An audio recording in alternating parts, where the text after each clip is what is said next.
नमस्कार। मैं अजय आवारा आवारा की बातें चैनल में आपका स्वागत करता हूँ। आज मैं जो विषय लेकर आया हूँ वो हम सबसे जुड़ा हुआ है। जुड़ा हुआ ही नहीं है, हम सब उसके हिस्से हैं, हम उसका एक अंग हैं। इससे पहले मैं आज के विषय पर कुछ बोलूँ, आगे बात करूँ, मैं आप सबसे अनुरोध करूँगा कि कृपया आप मेरे चैनल को सब्सक्राइब कर लें, जिससे हम अनेक विषयों पर जो भी बातचीत करते हैं वो आप तक पहुंचते रहें। और जब मेरे विचार आप तक पहुंचेंगे और आपके कमेंट्स मेरे तक आएंगे तो शायद मुझे भी समझ आएगा कि मैं कितना सही सोच रहा हूँ, कितना गलत सोच रहा हूँ, मुझे क्या बदलाव करना चाहिए। तो आइए आज के विषय में बात करते हैं। आज जो मैं विषय लेकर आया हूँ वो है परिवार। अब आप सोचेंगे परिवार की जब बात करते हैं तो इसमें विषय की क्या बात है। जी हाँ, यही एक ऐसा विषय है और जिसकी गहराई को शायद हम ना समझ पाए। परिवार में एक बड़े बदलाव आ रहे हैं और बदलाव ये आ रहे हैं कि हम ये मानते हैं कि आज परिवार टूटता जा रहा है, या हम ये कहें कि परिवार की संस्था का अस्तित्व जो है ख़त्म हो रहा है।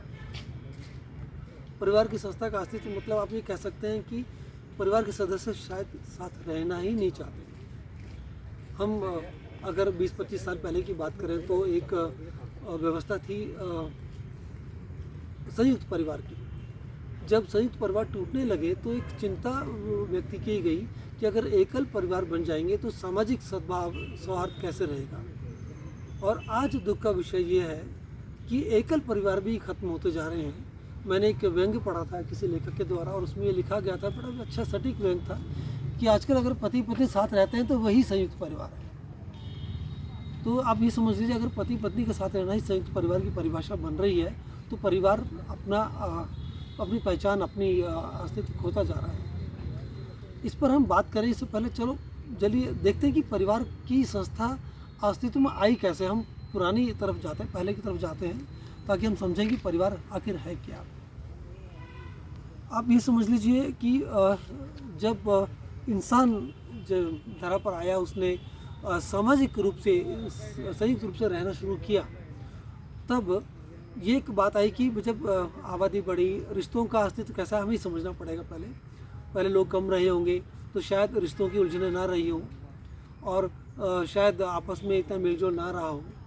लेकिन जब लोग बढ़ गए, लोग बढ़ गए तो एक ये शायद कहीं ना कहीं ये आवश्यकता महसूस की गई होगी कि हमें एक ऐसी संस्था, ऐसा सिस्टम बनाना चाहिए जिसमें हमारी एक व्यवस्था हो कि हम उलझे नहीं आपस में। जैसे उदाहरण तौर पर लीजिए स्त्री पुरुष के संबंध। अगर स्त्री पुरुष के संबंधों को दिशा नहीं होगी तो यह भी नहीं पता चलेगा कि हमारे साथ जो व्यवस्था, जो जनन प्रक्रिया आगे बढ़ रही है, उनकी जिम्मेदारी, उनके व्यवस्था, उनका संबंध क्या होगा। शायद स्त्री पुरुष के संबंध से जो उत्पत्ति हो रही है उसको स्ट्रीमलाइन करने के लिए जो व्यवस्था बनाई गई थी उसको ही रिश्तों का नाम दिया गया कि चलिए हाँ भाई, जब स्त्री पुरुष साथ आते हैं उनसे एक जनन प्रक्रिया होती है, उनसे जो जन्म उत्पन्न होता है उसको हम किस व्यवस्था पर, किस आधार पर आगे बढ़ाएंगे, ठीक है ना। उसको व्यवस्थित करने के लिए रिश्तों का नाम दिया गया। और परिवार का अस्तित्व ये बनता है कि जब एक पुरुष और स्त्री आपस में एक जीवन यापन करने की एक व्यवस्था करते हैं तो उनसे जो बच्चे पैदा होते हैं तो वो शारीरिक रूप से जुड़े होते हैं, उनके एक शारीरिक संबंध होता है और वही परिवार का अस्तित्व है। और शायद कालांतर में ये हुआ होगा कि जब एक स्त्री पुरुष जुड़े, उनके बच्चे पैदा हुए, वो एक परिवार था। और जब उनके बच्चों के बच्चे पैदा हुए, साथ इकट्ठे रहने लगे, क्योंकि जैसा हम जानते हैं कि मनुष्य सामाजिक प्राणी है तो उनका एक दूसरे पर निर्भरता भी रही होगी कि भाई हम इसकी देखभाल कर रहे हैं, हम उसकी देखभाल कर रहे हैं। तो जितने ज़्यादा लोग एक साथ रहेंगे उतने ही ज़्यादा हम एक दूसरे को सहयोग कर पाएंगे और शायद यहीं से संयुक्त परिवार की व्यवस्था चली। और जब संयुक्त परिवार की व्यवस्था चली तो निर्भरता बढ़ी, सहयोग बढ़े और आपस में परिवार में प्रेम भाव, एक भावना एक बढ़ती रही। यहाँ तक तो सब अच्छा था। अब परेशानी कहाँ आई? परेशानी ये आई जब शादी, विवाह और परिवार की संस्था की शुरुआत की गई थी तो वो इस आधार पर की गई थी कि स्त्री और पुरुष की एक शारीरिक एवं सामाजिक आवश्यकता है। और जब शारीरिक और सामाजिक आवश्यकता है तो उसको व्यवस्था देने के लिए उनके बीच में विवाह का एक संस्था बनाई गई। और जब ये संस्था बनाई गई तब आधार ये था कि स्त्री पुरुष अगर आकर्षक एक दूसरे की तरफ आकर्षित होकर प्रेम से, जिनके बीच में प्रेम उपजता है, समझ उपजती है, वो साथ आए और अपनी व्यवस्था को आगे बढ़ाएं। तो जो शादी विवाह की जो संस्था थी उसका मेन आधार था प्रेम, स्त्री पुरुष का प्रेम, और ये आकर्षण के तौर पे कह सकते हैं या समझ के तौर पे कह सकते हैं। तो जब वो प्रेम होता था वो साथ रहने की एक व्यवस्था करते थे जिसको विवाह कहा गया, और उनसे जो जीवन प्रक्रिया आगे बढ़ती थी, बच्चे पैदा होते थे, वो परिवार की व्यवस्था हुई, और उनके जो बच्चे होते थे वो संयुक्त परिवार की व्यवस्था हुई। अब जब परिवार की व्यवस्था बढ़ रही थी तो आज क्या कारण है कि व्यवस्था ही खत्म हो रही, परिवार का अस्तित्व ही खतरे में आ रहा है। इसमें हमें एक विचार को करना पड़ेगा कि जब परिवार के बीच में व्यवस्था इतनी अच्छी थी, जो प्रेम से स्त्री पुरुष पास आते थे, परिवार बनता था, तो ये टूट क्यों गया, प्रेम कहाँ चला गया। इसमें सोचने वाली बात यह है कि हमने स्त्री पुरुष के रिश्तों की जो आधार है उसको बदल दिया है, उसके मूल को बदल दिया है। अब चूंकि हमने रिश्तों के मूल को बदल दिया है, इसलिए परिवार के टूटने की प्रक्रिया शुरू हो गई। कहाँ बदला मूल को, मूल ऐसे बदला कि स्त्री पुरुष जो पास आने के लिए और साथ रहने की जो व्यवस्था करते थे, उसका संस्था का नाम था विवाह, और विवाह की संस्था चलती थी क्योंकि स्त्री पुरुष में प्रेम संबंध उत्पन्न होता था। अब शुरू में तो ये व्यवस्था प्रेम के रूप में थी, जैसे आपने सुना होगा स्वयंवर, और ये हमारी कहानियों में मिलता है कि उससे मिले, उससे प्रेम हुआ, उससे आकर्षित हुए, वो शादी हुई। लेकिन हुआ क्या, बाद में जब एक सामाजिक व्यवस्था और एक गांव और एक सब परंपरा बन गई, तब हमने ये देखा कि विवाह एक सिर्फ संस्थागत आवश्यकता नहीं रह गई, सामाजिक आवश्यकता भी हो गई। सामाजिक आवश्यकता ये समझ सकते हैं कि जिस घर में लड़की जा रही है, जो शादी कर रहे हैं, उनका सामाजिक रुतबा कैसा है, उनकी आर्थिक स्थिति कैसी है, उनके और चीज़ कैसी है। जब ये चीज़ की आवश्यकता महसूस करी जाने लगी कि लड़की जिस घर में जा रही है वो आर्थिक रूप से कितना विकसित है या सामाजिक व्यवस्था कैसी है, तब हम ये ध्यान रखने लगे कि जब शादी हो तो वो परिवार आर्थिक रूप से संपन्न हो, सामाजिक रूप से प्रतिष्ठित हो। यही समस्या की जड़ है। जब हम विवाह जो प्रेम पर आधारित होता था उसमें सामाजिक और आर्थिक निर्भरता देखने लगे, तो यहाँ विवाह का और प्रेम का दिशा बदली। हम अर्थ और समाज की आवश्यकता के अनुसार विवाह करने लगे, ना कि प्रेम की आवश्यकता के अनुसार। और जब हम अर्थ और सामाजिक व्यवस्था के आधार पर विवाह करने लगे, तब नेचुरली अपेक्षा ही बढ़ी। जब हम शादी कर रहे हैं वहाँ क्या अपेक्षा होगी, क्या होगी। अब जब अपेक्षाएं बढ़ती हैं तो स्वाभाविक रूप से हम निर्भर हो जाते हैं।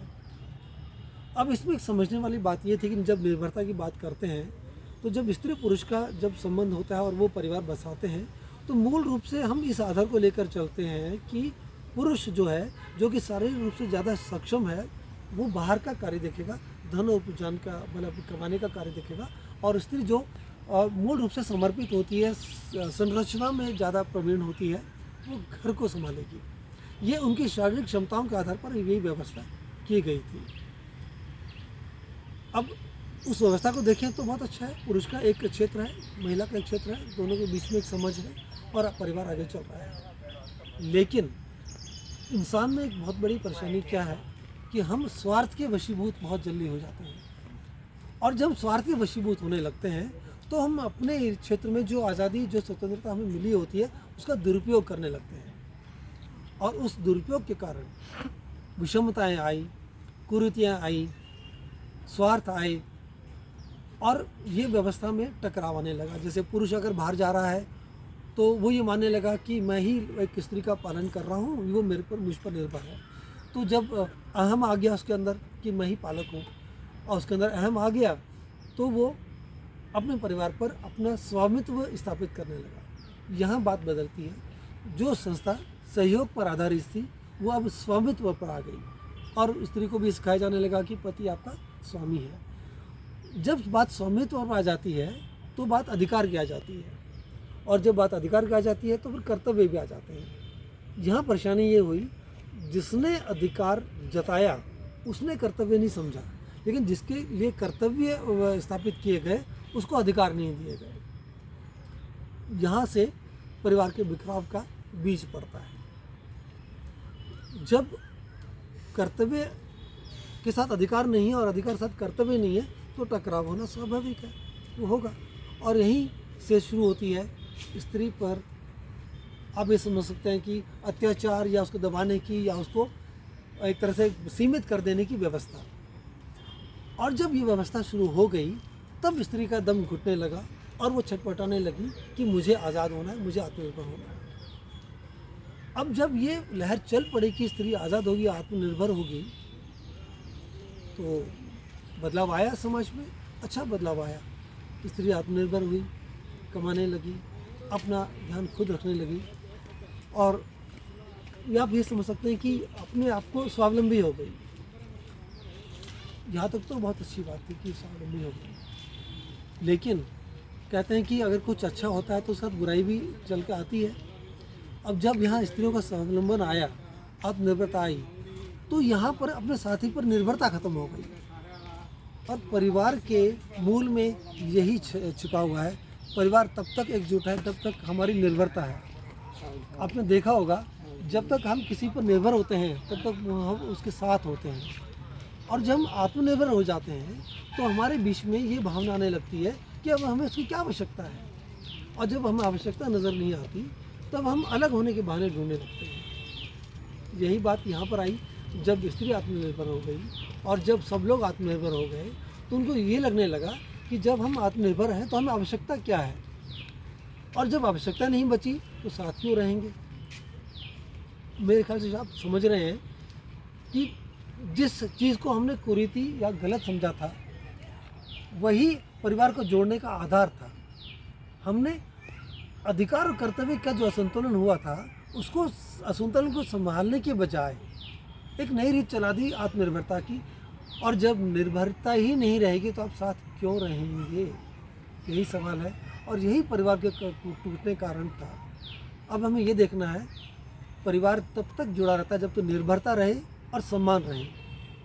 जिस परिवार से सम्मान चले जाता है, निर्भरता चली जाती है, वहाँ परिवार का अस्तित्व नहीं रहता, क्योंकि हर कोई तो आज़ाद पंछी है।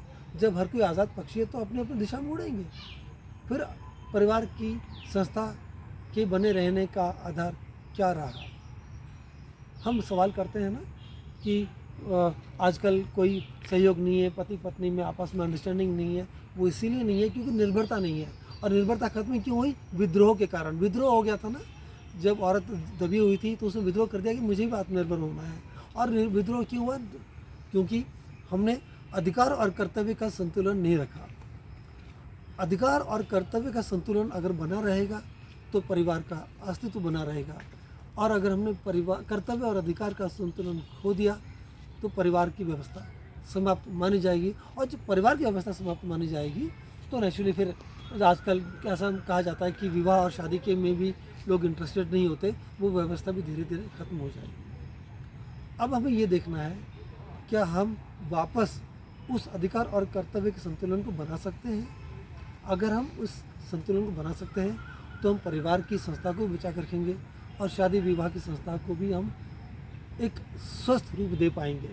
अगर हम ऐसा नहीं कर पाए तो परिवार शायद इतिहास बन जाए और शायद एकल जीवन ही जीवन रह जाए। आप सोचिए इस बात को। नमस्कार।